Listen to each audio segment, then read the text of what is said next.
lagi rame tren marriage is scary, yang ngebahas tentang ketakutan perempuan untuk menikah.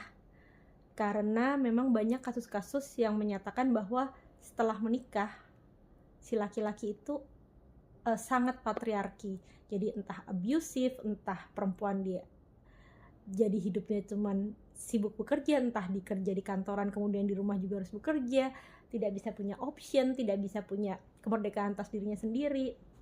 Sementara perempuan-perempuan sekarang kan sebenarnya sudah terbiasa merdeka ya, udah biasa kerja, udah biasa punya opini, pendapat, kemudian masuk ke pernikahan yang patriarki, yang memang dia jadi tidak dianggap sebagai warga yang setara.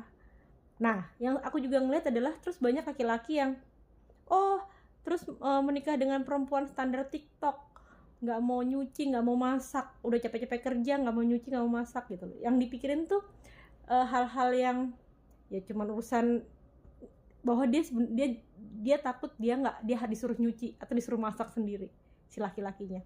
Sebenarnya si perempuan itu benar-benar yang ditakutkan adalah kemerdekaannya dia, harga dirinya, atau perasaan amannya dia hilang. Itu lebih serem dibandingin cuman nggak ada yang masakin ya gitu.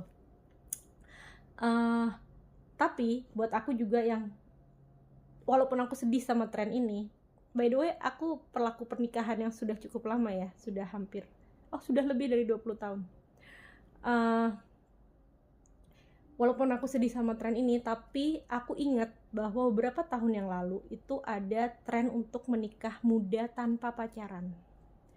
Dan itu tuh hype banget, Indonesia tanpa pacaran, pokoknya yang penting nikah dulu, yang penting bahwa tidak ada menikah itu menghilangkan kemungkinan berzina, pokoknya yang penting nikah dulu deh, instead of jangan berzina tapi yang penting nikah dulu. Dan terus kemudian digembar-gemborkan, wah menikah bahagia lalala. Tapi sekarang trennya jadi marriage is scary, karena memang menurut aku orang-orang yang menikah dengan cepat tanpa ada pertimbangan, tanpa ada masa perkenalan, pacaran, itu buat perempuannya bahaya banget. Kamu nggak kenal siapa si laki-laki itu, kamu nggak kenal konsep di kepalanya, kamu nggak kenal bagaimana dia memperlakukan perempuan-perempuan dalam hidupnya, ibunya, kakaknya. Buat yang laki-laki, terutama laki-laki yang brengsek nih ya, itu tuh kesempatan banget buat dia. Hanya dengan iming-iming bahwa saya akan mengawini kamu, saya akan menikahi kamu supaya menjadi halal, jadi aman, lalalala. Terus tiba-tiba menikah dengan kamu stuck dengan hidup kamu dengan laki-laki yang ternyata patriarki atau ternyata brengsek. Dan udah gak bisa ngapa-ngapain, udah kadung menikah, kadang-kadang udah kadung punya anak, mau apa? Dan kemudian ya itu, jadinya sekarang tren marriage is scary. Gitu.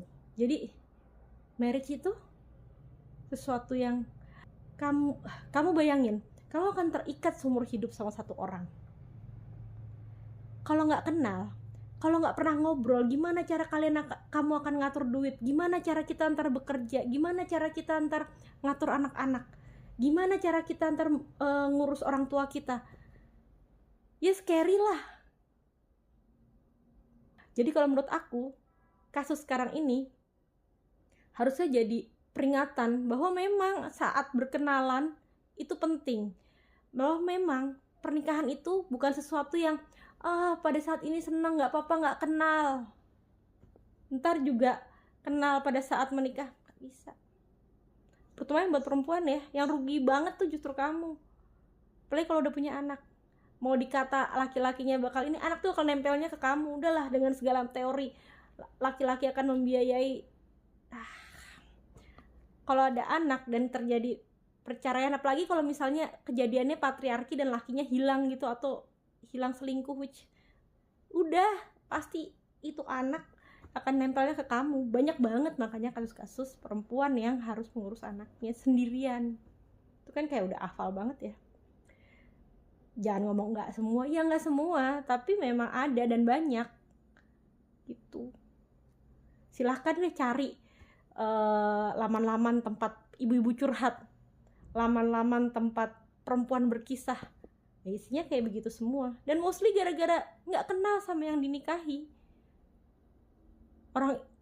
kerja aja interviewnya bisa bolak-balik kok, masa kawin cuman yang penting kawin dulu.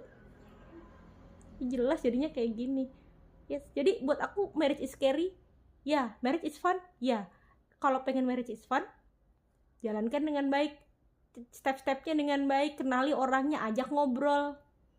Kalau misalnya pengen scary, ya silahkan langsung menikah tanpa berkenalan.